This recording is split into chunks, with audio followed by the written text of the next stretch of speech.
Welcome back, Minivangelists, for another Rearview Mirror episode. These are re-releases of mine and Pastor Drew's favorite episodes. We are doing this series while we are on summer break. And speaking of summer break, our next episode today is the story of Jonah and the big old fish. We are so excited. We chose this episode because the song is so summery and fun and beachy, and it's just kind of that time of year to listen to this kind of music. Also, Mackenzie, our kid interview, did such a great job in this episode, and we were just so excited to go back and re-listen to her and just the discussion. And so this is why we chose this episode for this week. Also, make sure, parents, that you are paying attention to socials, because Minivangelism Music Volume 3 is going to be coming very, very soon. We are so excited to share some new music with all of you, so we hope that you are on the lookout for that as well. Enjoy Jonah. Bye.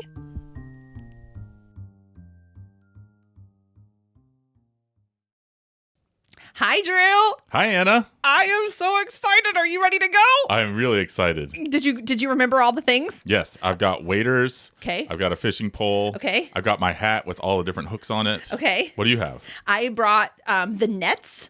I also brought all of the bait that we're going to need. So for the people that are listening, we are on our way to a fishing competition. It's going to be awesome. I am so excited. But here, it's not about winning.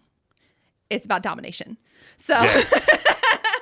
And I just was doing some research on this particular fishing hole. Okay. And you'll never believe what they say is somewhere in the water. What is it? A giant fish. I don't believe that. You're right. Good job. It's true, though. I got it off the internet. Like how giant? Okay, well, we all know everything on the internet is real. Come on, Drew. Like, how giant is this fish? It is big enough that they say it could swallow a human being whole. That's not a thing. It is. It's not. So for bait, I also brought like an entire pork shoulder, because I feel like that's what this kind of fish wants. That was supposed to be for our winning barbecue. We'll have to figure out another plan. But I don't think that you're just going to waste it. You're going to throw this pork shoulder in the water, and there's no such thing as a fish that big. Anna, look at my face. I am going to get this fish. Okay. How do you know it's real? Has there ever been a fish this big? Actually, yes. There's a story in the Bible about a giant fish that's big enough to swallow a human being. I remember this story. Yeah. So on the way, that's what we're going to talk about. Let's go. The story of Jonah. Let's go. Let's do it. From the stories of Noah's Ark and Manna on the lawn, through the Gospels of Matthew, Mark, and Luke, and John. Whether you're new to this or an avid Sunday schooler, we'll learn about the Bible, just like church, but even cooler. And we take what we learn and we use what we find to go into the world and let the light of God shine. Buckle up, kids. Mini evangelism. It's time to go. Mini evangelism. In faith we grow.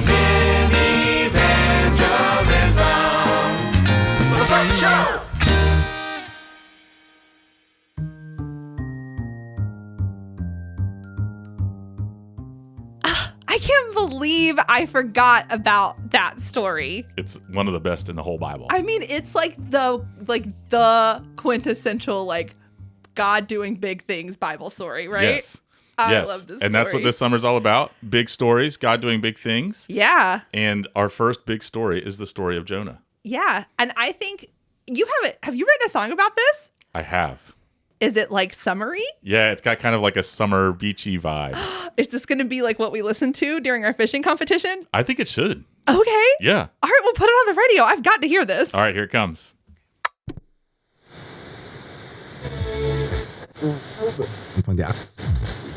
Das ist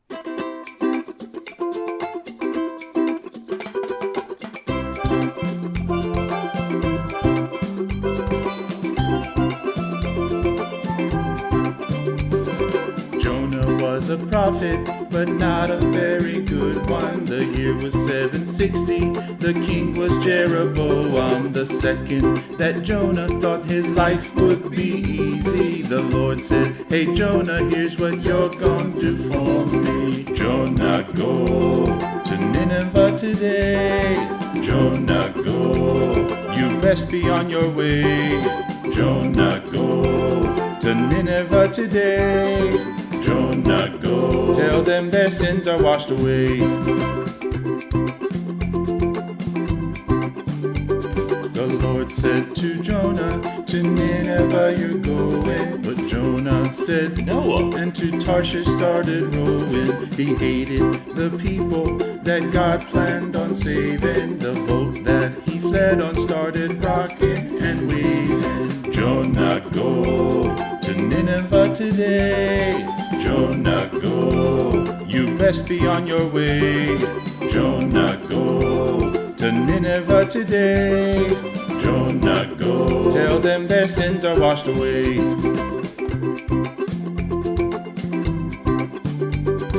All of Jonah's shipmates were awestruck and frighty. Said Jonah, did you anger the hand of the Almighty? Jonah, he told them, throw me over if you wish.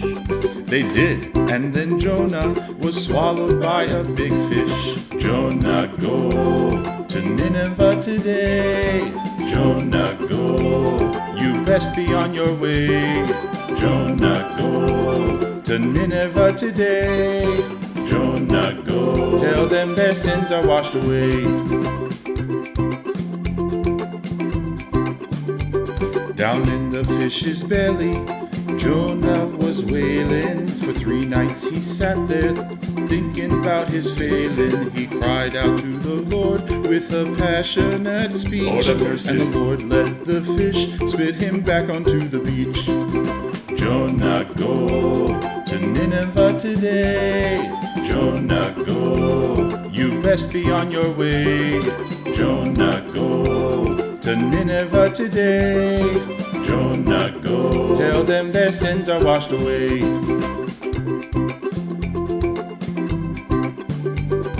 Jonah got up and preached to the people. They listened to his word and ceased to do evil. The mercy of God sends me and sends you. Jonah finally went, and we can go too. Jonah, go to Nineveh today. Jonah, go, you best be on your way. Jonah, go to Nineveh today. Jonah, go, tell them their sins are washed away. Sing it with me. Jonah, go to Nineveh today. Jonah, go, you best be on your way. Jonah, go to Nineveh today. Jonah, go, tell them their sins are washed away. Oh, I love that song. It's a fun one. It's a fun one. That is so much fun. I kind of like don't want to go to a fishing hole, and I kind of just want to go to the beach now. Yeah, I know. But maybe on the way we can pick up like fruity drinks and keep the Jonah song vibes going. Yes. And can we put umbrellas in them? Of course. Yes. Awesome. So let's talk about the story without the song. I'm going to try and make it just as fun as what you just did, but I don't think I'm going to be able to. But Jonah was a prophet. And you can find this story in the Bible in the book of Jonah. Like that's the whole book. And It's a really short story, actually, which is crazy because like so much stuff happens. But Jonah was a prophet, and a prophet is a messenger from God. So prophets, they would pray, God would talk to them, God would give them messages to the people, and then they would send those messages out. And Jonah was a prophet in Israel.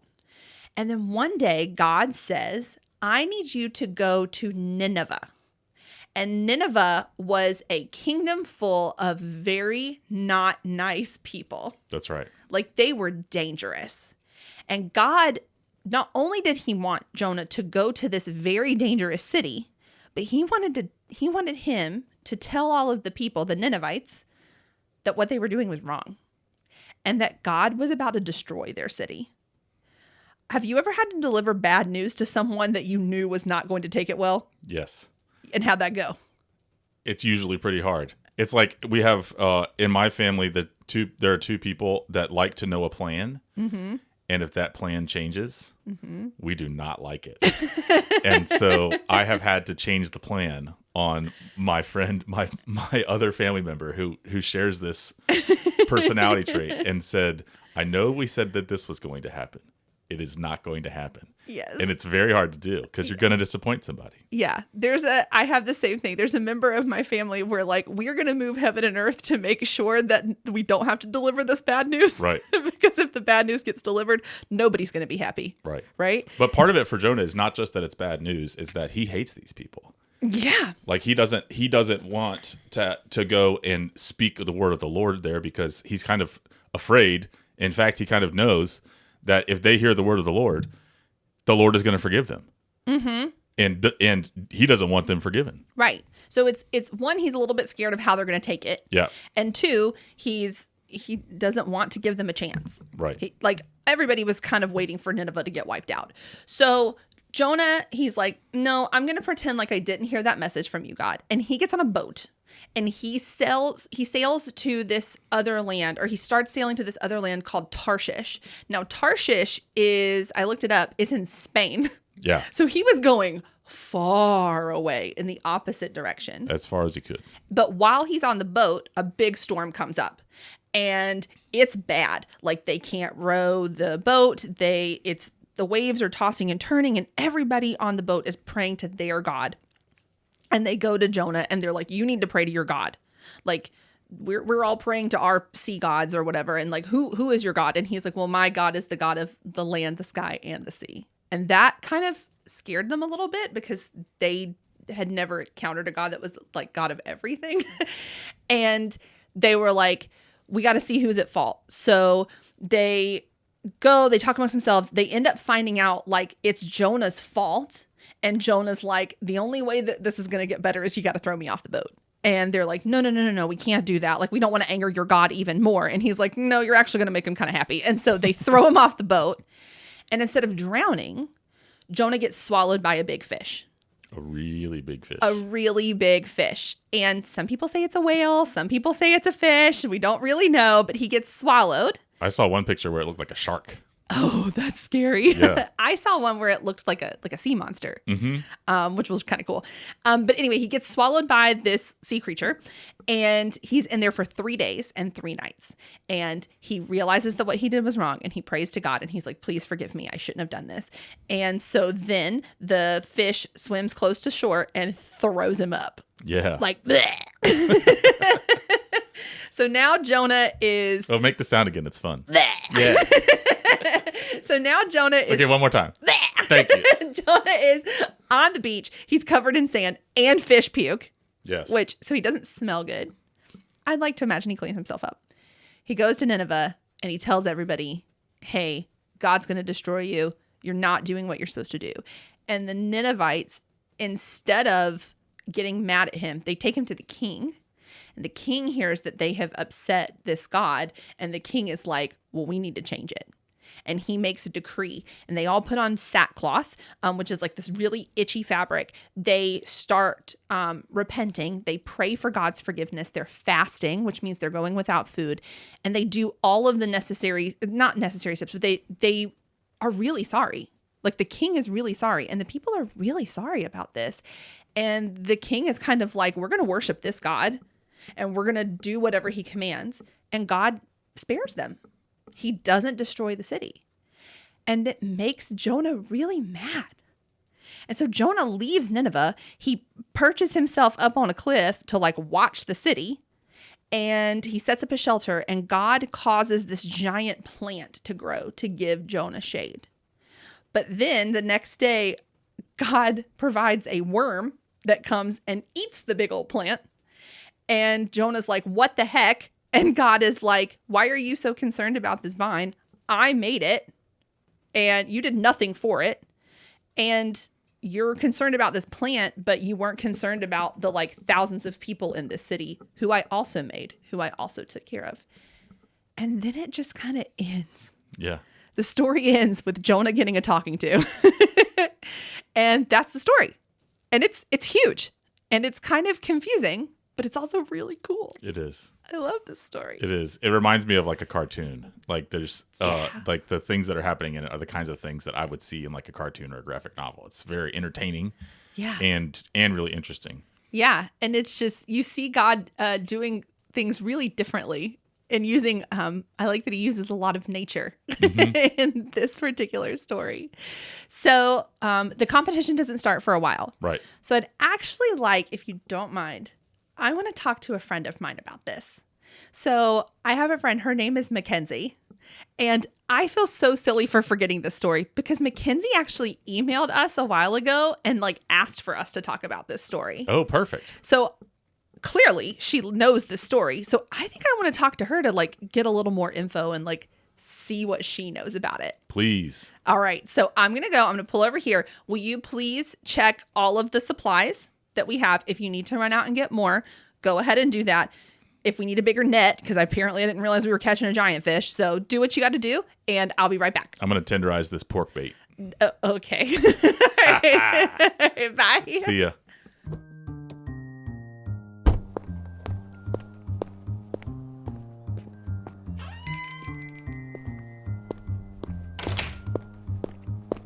Hi, Mackenzie.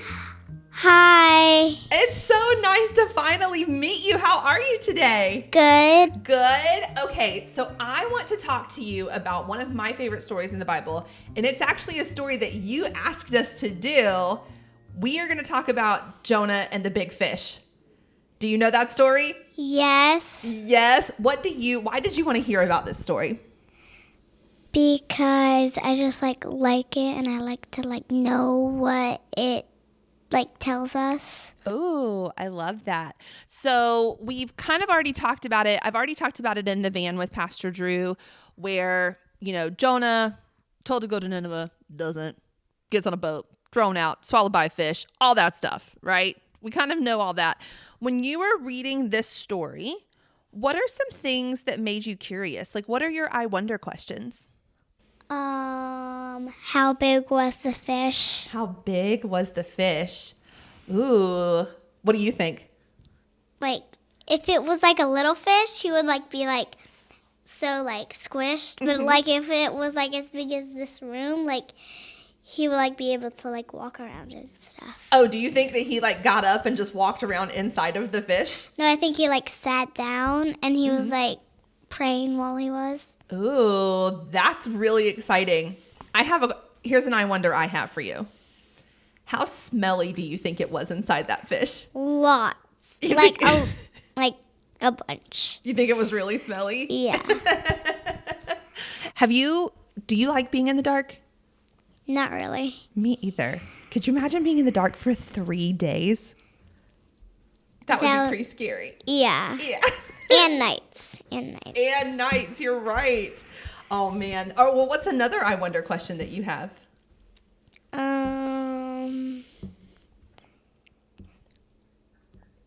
Was it a caterpillar or a worm? Oh, at the end of the story. A caterpillar or worm that ate that plant? I don't know. What's your guess? It probably was a caterpillar because caterpillars eat leaves and stuff. And worms really dig in the dirt like that. Gotcha. Do you think it was the very hungry caterpillar? I think so. Yeah. I think I would like to see a book like that where the very hungry caterpillar eats and eats, and one of the days he's eating a plant that a man is sitting under. That'd be pretty crazy, right? Yeah. Okay, and so what is your third I wonder question? Why wasn't Jonah happy when he knew that God changed his mind? Oh. That's a really good question. So Jonah was initially sent to tell the people that God was going to destroy the city, right? And he didn't want to go. Yeah. And because he was scared. But then he goes there, he tells them, God's going to destroy your city. And they're like, oh no, we need to fix it. Yeah, that would be something exciting, right? That people aren't getting destroyed. Why do you think Jonah was mad about it? Because he Well, he like discussed it with God, and then like he was like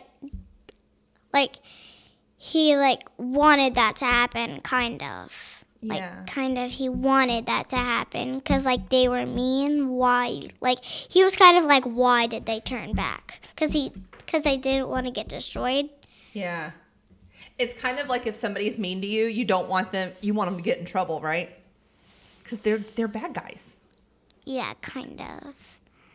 I have a question. Do you have a sibling? What do you have? Sister. You have a sister? Older or younger? Younger. So you have a little sister. Do you and your little sister ever fight sometimes? Sometimes. Yeah. And how does it feel when your little sister gets in trouble? Like kind of like she deserves it, like because she was like that. How does it feel when your mom and dad are nice to your little sister after you guys get in a fight?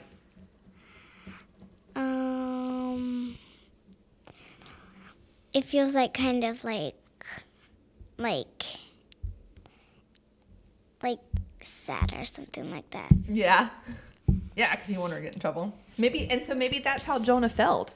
Maybe Jonah was just like, I really want to see him get it. And that's a very human thing. I think it's good that we see that in the Bible, because here you have a prophet, someone who's supposed to be a messenger of God, experiencing a very human emotion, right? Yeah. And so it's okay. We shouldn't have those feelings all the time, but it's okay if we have them sometimes, right? Yeah. Yeah. So on Minivangelism, we like to say that the Bible shows us a little bit of something about God, right? Or every story in the Bible shows us something about God. That's what the Bible is.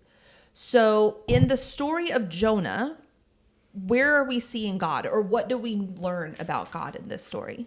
He gives us he kind of gives us second chances. He gives us second chances. I love that. Can you say more? Like he does when he says something, and you don't you kind of when you were doing something that God doesn't like, then he you kind of don't do it and do the opposite of it. Like for an example, they were being bad, so they turned away, and they were doing good, and then God turned back. So he gives us second chances. So he Do you know what that's called? Do you know what those second chances are called? It's called grace or mercy. God doesn't give us just second chances. He can give us third chances and fourth chances. Miss Anna's on her 50th chance on some stuff sometimes. But he has grace and he has mercy. Sometimes I wonder if Jonah was sitting on that hill watching Nineveh because he was kind of waiting for them to mess up again. What do you think? Yeah, I think so. Yeah. Do you think that the Ninevites were perfect for the rest of their lives? No. No? I don't think they were, because everybody is not perfect. Right. But God still showed them grace, didn't he? Yeah. And so what does that mean for Mackenzie? It means that God's a good God, because he is he gives us second chances a lot. Yeah. And so for you have grace, don't you? You have God's grace and you have God's mercy. And how does that make you feel? Happy. It makes you feel happy? That's awesome. What a great insight on this story. I love that. And he even gave Jonah a second chance too, didn't he? Yeah. Because Jonah could have just drowned in that ocean. Yeah. But instead he got swallowed up by a fish. Yeah. So, my favorite part of any kid interview is when we get to stump Pastor Drew. Do you want to try and stump Pastor Drew? Yeah. Okay, what grade are you in, Mackenzie? Kindergarten. He's never won against a kindergartner. I can already tell you're a real smart kid. Mackenzie, are you ready to stump Pastor Drew? Yeah. Okay, what's your first stump Pastor Drew question? Who was Jonah's dad? Is that in that story? Yeah. What? His dad is in the story? Yeah. What's his dad's name? It says like at the very beginning, son of Amittai. Amittai. That is so cool. Wow, you really read this story. That's awesome. Okay, that's a great question. You are starting strong. All right, let's hit number 2. How did they like decide who was responsible? How did they decide who was responsible? Oh, like when they were picking who they were going to throw off the boat? Ooh, that's a good one. What did they do? They drew straws. They drew straws. Ooh, yeah. Or I think another way of saying it too is like casting lots, right? Yeah. What do you think? Do you think we should make Pastor Drew only answer one, or should we give it to him if he guesses either one? I want to just do one. Just one? Oh man, you're mean. I love it. Yeah, tough. Let's not go easy on him. He's had time to study the story. Okay, and then what is your third Stump Pastor Drew question? How many days did it take for Jonah to walk across or see all of Nineveh? How many days did it take Jonah to walk across or see all of Nineveh? Okay. Once again, I don't know if I remember that. God, you know this story so much better. Okay, what is it? 3 days. 3 days?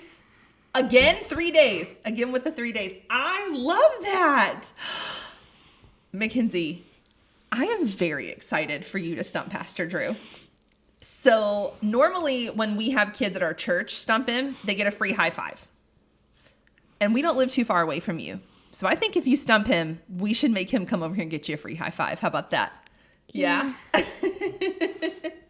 All right. So on Minivangelism, we always like to end on a joke. Do you have a joke for us today? Yeah. Okay, let's hear it. Knock, knock. Who's there? Whale. Whale who? Whale, stop standing there. Open the door.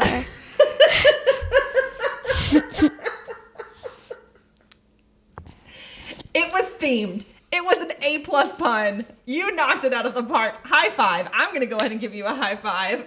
Well, thank you so much, Mackenzie, for joining us on Minivangelism. You're welcome. All right. I'll talk to you later. Bye. Bye.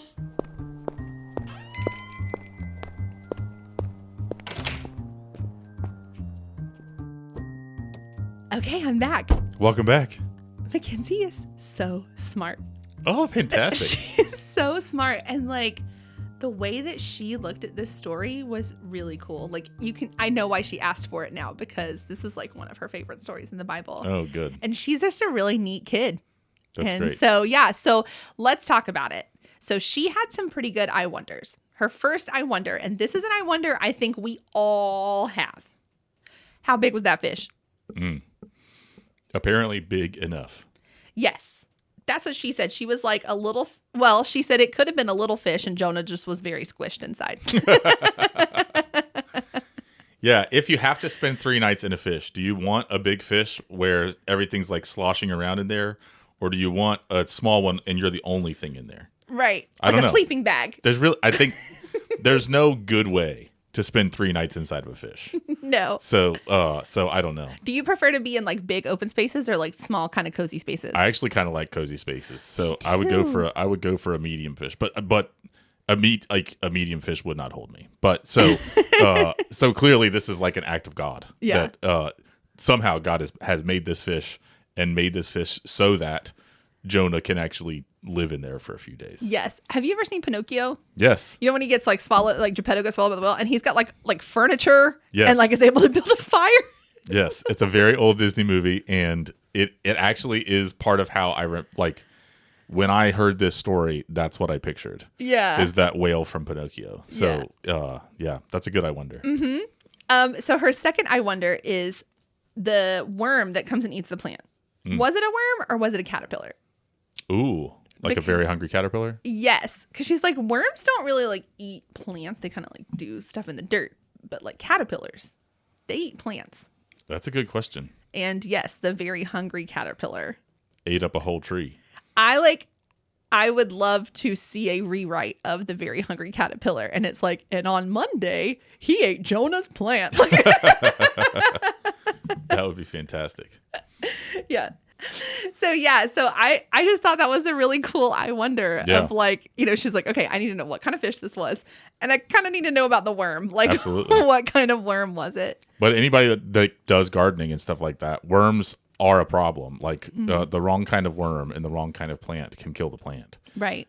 And so I think that's part of how the story makes sense is, but what's interesting is that like God makes the plant and God sends the worm. Yeah. This is part of how God is saying something to Jonah. Yes. I'm also thinking though, if it was a caterpillar, like what do you think that butterfly would look like for a caterpillar that ate a God plant? I like that idea. What if it was like a caterpillar whose the pattern on their wings also looked like a big fish? Like the butterfly then like was the story. Like a tapestry? Yeah. Oh, we need to draw that. That would be cool. That would be really cool. Yeah, the great fish-winged butterfly. Yes. Name's Jonah. All right, so her third I wonder, and this is one, we need to chat about this one. So this was like a good I wonder. Why wasn't Jonah happy when God spared the Ninevites? You would think that if God is like saving a bunch of people and he did it because of something you did, you'd be happy about it. Why did God do that? Yeah. Or why was Jonah not happy about it? I'm curious what Mackenzie thought about it. Mackenzie thought he didn't want the bad guys to have something good. I think she's right. Yeah. We talked about Mackenzie has a little sister. And sometimes, when they get in a fight and her sister does something wrong, sometimes her parents are a lot kinder to her little sister than she would be if she was the mom. And it makes her upset. Yeah. She doesn't like to see her sister getting away with it. Right. And I can relate.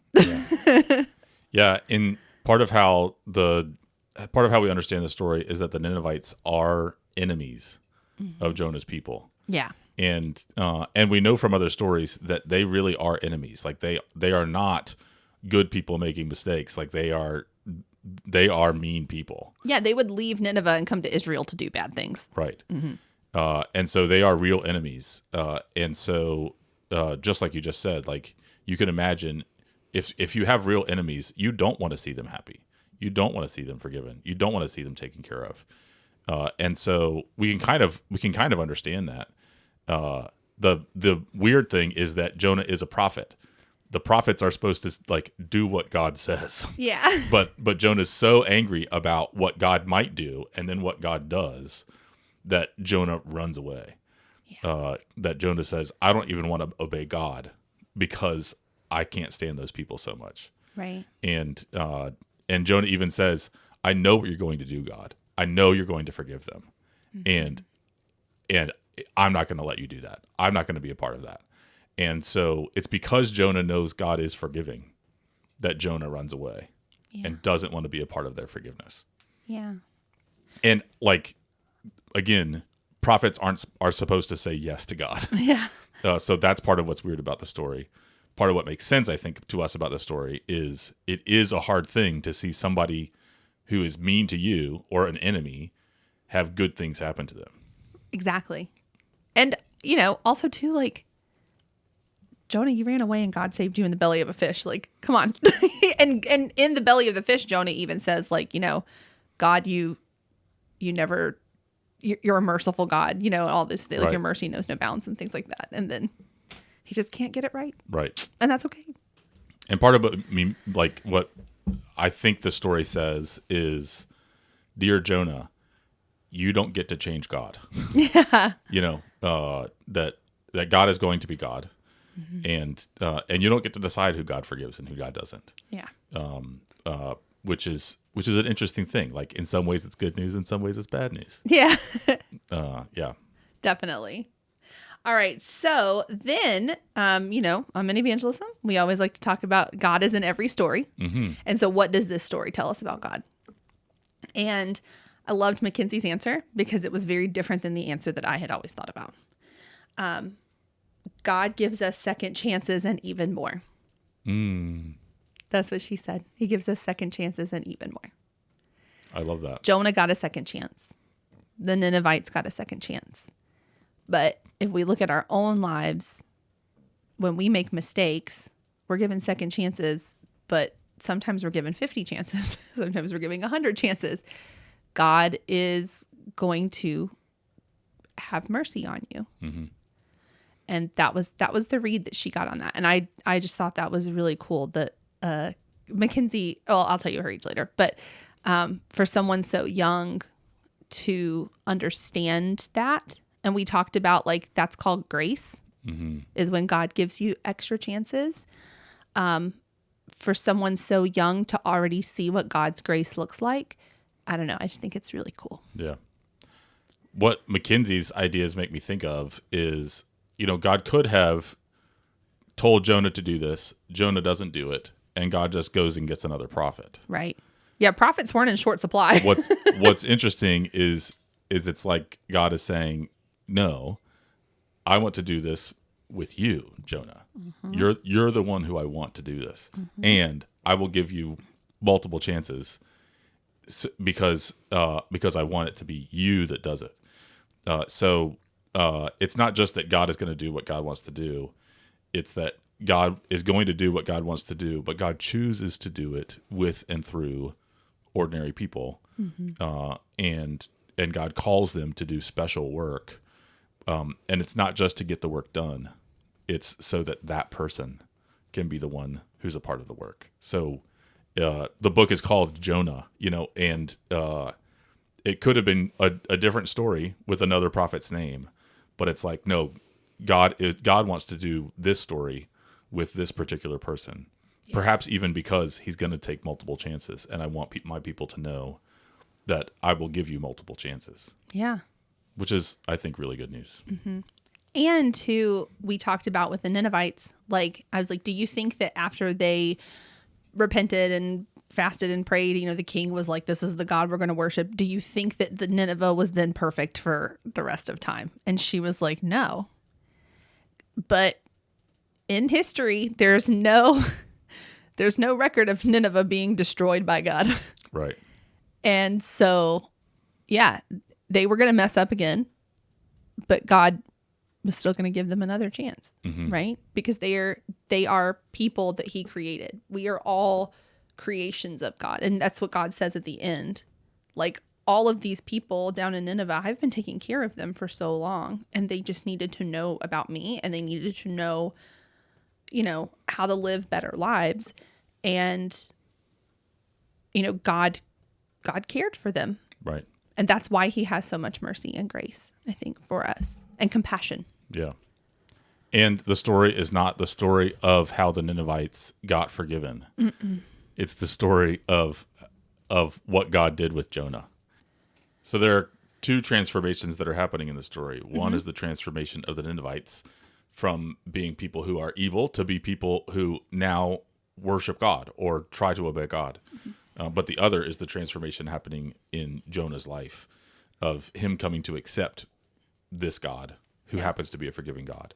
But then the story ends and we don't actually know what happens to Jonah. No. So we get to use our imaginations. We do get to use our imaginations. Well, and Jonah, this is not the last we hear from Jonah. Jesus actually talks about Jonah. That's right. And it's pretty cool how Jesus talks about Jonah. He just references him with like, he talks about the sign of Jonah and 3 days, 3 nights. And it's when Jesus is talking about his own death and resurrection. But I just think it's cool that there's like a Jonah callback in the New Testament. That's right. So, we're talking about second chances. We're talking about mercy. We're talking about grace and compassion. And God has so much mercy, grace, and compassion. Mackenzie and I do not when it comes to stumping you. Compassion-free zone. This is a mercy-free zone. All right, bring it on. And I said I was going to bring I am not your enemy, for the record. No, but you are now. Okay. All right, let's do it. I need to preface these questions. Mackenzie is in kindergarten. Oh, no. Yeah. The kindergartners are my nemesis. They are your Ninevites. They are my Ninevites. They always stump me. They always stump you. So she's got 3 good ones. Forget it. I'm going to Tarshish. Get back in the boat. Okay. Get thrown up by that whale. All right. First one. Who was Jonah's dad? Amittai. You got it! Yeah! Amittai. Yeah, that's good. Yeah, it's like the first line in the book. Yeah. Jonah, son of Amittai. I like the name, too, because it's like, are you a loser or are you a winner? Amittai.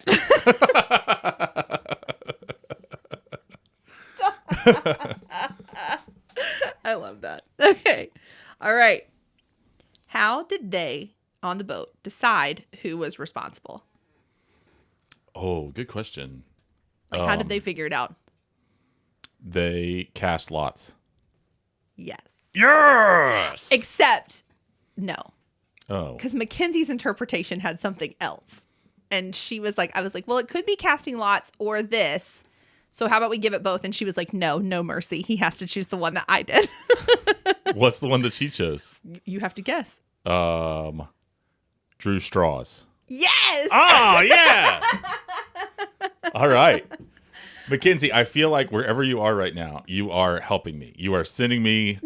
It's like Joseph, who has the skill to interpret dreams. Mackenzie has the skill to send me the answers to save me from being stumped. Okay. You ready? So Mackenzie, help me with this third one. Go ahead. Okay. How long did it take Jonah to get through Nineveh? Okay, Mackenzie, talk to me. Talk to me, Mackenzie. It was a 3-day long walk. You're right. Yes, thank you, Mackenzie. Thank you. Thank you. The kindergarten curse is broken. I have found in kindergarten there is a faithful one who offers mercy and not just judgment, and her name is Mackenzie.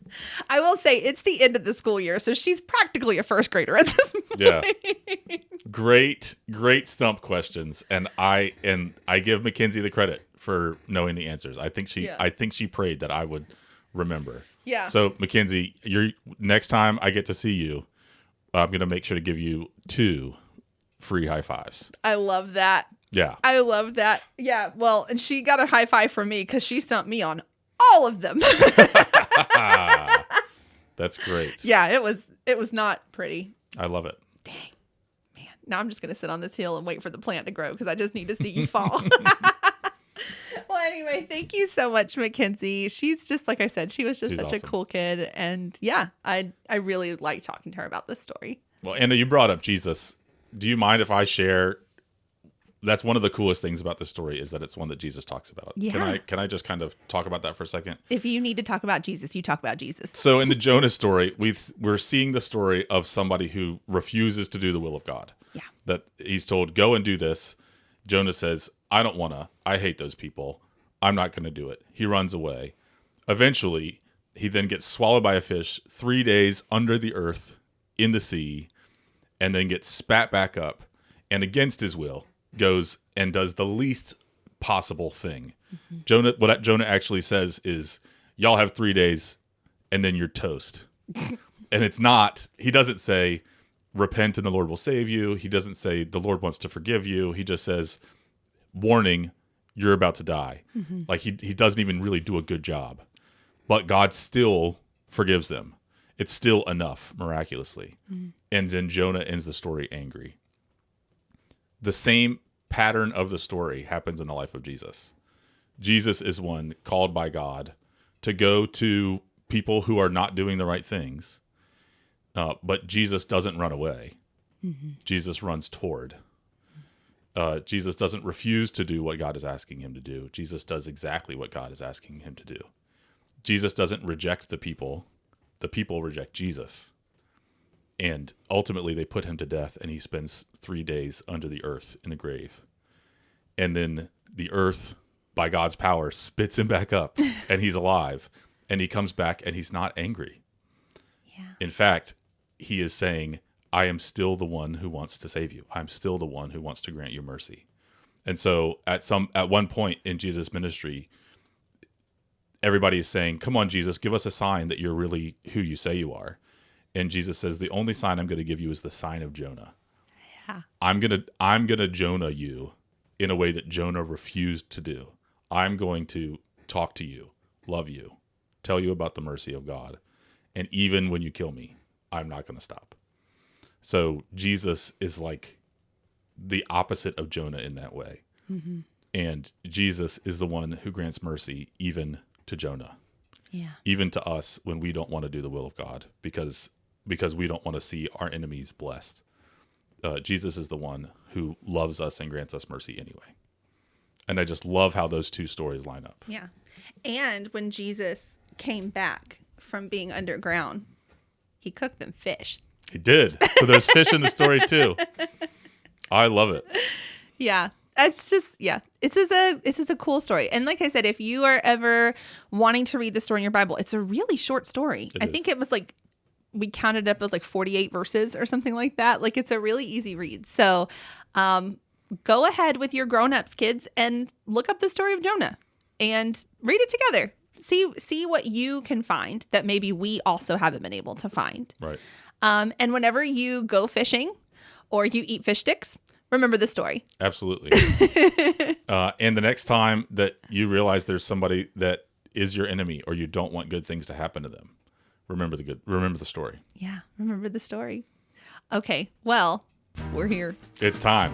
This place is packed. This is going to be a really intense competition. My bait is ready. The playlist is set. And I even see over there's a little hut where I can get you an umbrella drink and we can go win this thing. Let's go. Parents, don't forget that we have a special companion episode just for the grown-ups called The Driver's Seat, where we talk about the same story without the kids in the car. If you want to follow us on Instagram, you can find us at Minivangelism. And if you have your own ideas for a story or you want to be on the show, email us like Mackenzie did. And you can email us at minivangelism@gmail.com. And we are just so excited to hear from you. And we can't wait to just enjoy the summer with you. And we've got some more epic stories coming up. So we're really excited about that. All right, Anna, grab your waders. Let's do it. All right, let's go. We'll talk to you later. Bye, everybody.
Minivangelism and The Driver's Seat are hosted by Anna Burrell and Drew Colby. Theme song written by David Burrell and produced by Evan Setzer. The theme song was performed by David Burrell, Drew Colby, and Evan Setzer. Podcast, sound design, and editing done by David Burrell. Minivangelism and The Driver's Seat are a ministry of Grace United Methodist Church in Manassas, Virginia. For more information, check out umcgrace.org.